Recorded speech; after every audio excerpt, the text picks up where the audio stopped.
اسلام کب اور کیسے خلیفہ بنے گا؟ بسم اللہ الرحمن الرحیم۔ محترم ناظرین، آج یہ سیکھتے ہیں کہ مہدی علیہ السلام کیسے خلیفہ بنے گا۔ تو آخر وقت میں مدینے جو عرب کے خلیفہ ہے وہ مر جائیں گے، اور اس کے بعد خلیفہ کو بنانے میں لوگوں کے درمیان اختلاف پیدا ہو جائیں گے، یعنی کسی ایک پر رائے متفق نہیں ہو جائے گی، اس لیے مدینے میں لوگوں کے درمیان اختلاف پیدا ہو جائے گا نئے خلیفہ کو بنانے میں۔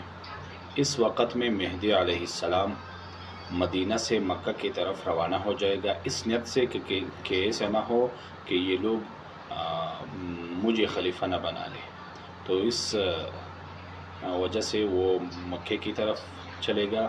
تو مکہ میں لوگ اسے پہچانیں گے، کیونکہ نبی کریم صلی اللہ علیہ وسلم نے احادیث میں مہدی علیہ السلام کی کچھ علامیں بتائی۔ ان علاموں کی بنا ہم نے بھی پہلے کچھ علامیں پڑھے تھے پہلے ویڈیوز میں، کہ وہ چوڑے پیشانی والا ہوگا اور لمبے اور اونچے ناک والا ہوگا اور سید ہوگا، یعنی نبی کریم صلی اللہ علیہ وسلم کی اعلیٰ اولاد میں سے ہوگا۔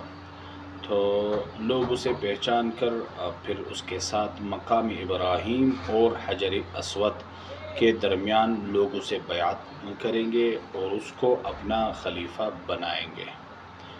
تو یہ خبر ساری دنیا میں پھیل جائے گی۔ جب یہ خبر پھیل جاتی ہے تو پھر شام سے ایک لشکر مہدی علیہ السلام کے مقابلے میں نکلے گا۔